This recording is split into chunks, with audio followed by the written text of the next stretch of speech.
Welcome to This Explainer. If you've ever thought of a diet as just a quick way to drop a few pounds, well, get ready to completely shift that perception. Today, we're diving deep into the rigorous, foundational architecture of human healing through the lens of clinical nutrition and dietetics. Medicine can manage the symptoms, but nutrition alters the foundation. Think about that for a second. Treating the body isn't just about slapping a Band-Aid on symptoms or finding temporary fixes. It's about literally rebuilding the body's very foundation from the inside out. We're going to look at how food acts as the absolute baseline for medical recovery. All right, here's a quick look at our blueprint for today. We'll cover food as medicine, the blueprint of healing, architecting the care plan, escalating medical interventions, combating chronic disease, and finally, the master architects. Let's just jump right in. Section 1. Food as medicine. Right off the bat, we have to fundamentally rewire our thinking. We need to stop viewing food as just basic biological fuel and start understanding it as a highly complex, dynamic clinical tool. The foundation of optimal human function really sits at the intersection of three things. It's a rule of three at play.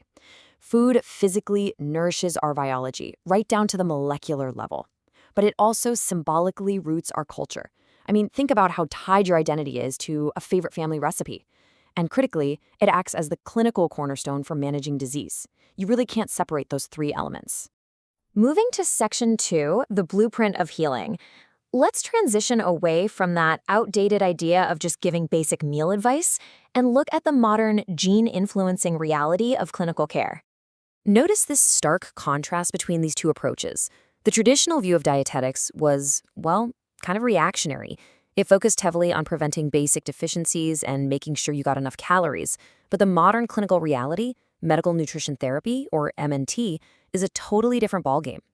It leverages targeted nutrients to literally alter gene expression and regulate metabolism. It's basically like giving your body a biological software update to treat disease. Modern medical nutrition therapy supports the body through 5 load-bearing pillars. First, recover, formulating diets that actively promote healing. Second, modify, tweaking diets to control physiological symptoms. Third, correct, fixing specific nutritional deficiencies. Fourth, prevent, stopping complications in chronic diseases before they start. And fifth, educate, because honestly, the best clinical plan fails if the patient can't stick to it in their daily life. Section 3, architecting the care plan. So with that foundation and those pillars in mind, how does a clinician actually build a customized intervention for a sick patient? They use a continuous clinical loop. It starts with assessing the patient, gathering detailed health histories and lab data, then diagnosing specific nutritional risks. Next comes the intervention, actually implementing a customized therapeutic diet. And finally, evaluating the outcomes. Because the human body is constantly changing, this isn't just a one-and-done prescription. It's a dynamic loop, constantly adjusting the building materials as the patient heals. Just like an architect adjusting structural load, clinicians precisely modify 4 dietary variables. They adjust the consistency and texture of food based on swallowing ability. They tweak energy and nutrient ratios, like fats versus proteins. They use element restrictions, limiting sodium or fiber depending on organ function. And they alter feeding intervals, changing how often a patient eats. They're pulling these exact levers to tailor the intervention. And this maps out perfectly into the dietary modification matrix, which calibrates textures for specific medical emergencies. Take a post-surgery patient or someone with acute GI distress. They might start on a clear liquid diet, very thin, no pulp. Yep, we're talking about that classic hospital broth and Jell-O. It gives the gut a complete rest, even though it's inadequate long-term. As they heal, they graduate to a full liquid or therapeutic soft diet, which provides real nutrition while still taking it easy on the digestive tract. It's a perfectly calibrated step-by-step progression. Section 4, escalating medical interventions. Now, what happens when the digestive system needs total rest? It's a heavy question. How do you nourish a body that simply cannot process solid food? This brings us to the rigorous escalation of care. We move from the ground floor up to the roof, but only when it is absolutely medically necessary. This timeline of escalation is governed by a golden rule in clinical nutrition. If the gut works, use it. So phase 1, the baseline, is oral feeding. It's the most natural route.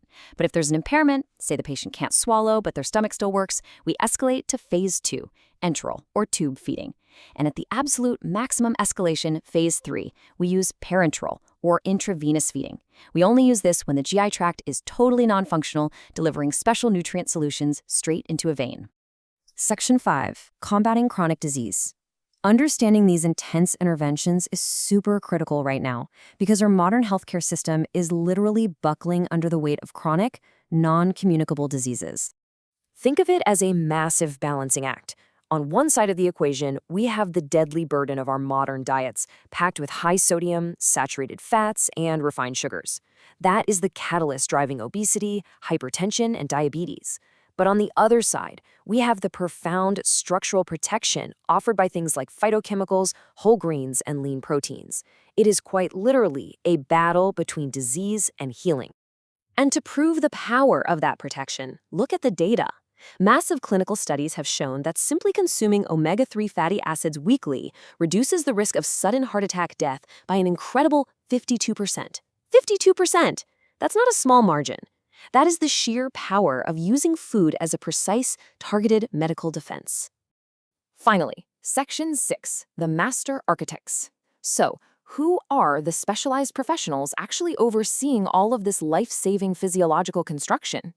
They are clinical nutritionists. You can think of them as dual-brained practitioners.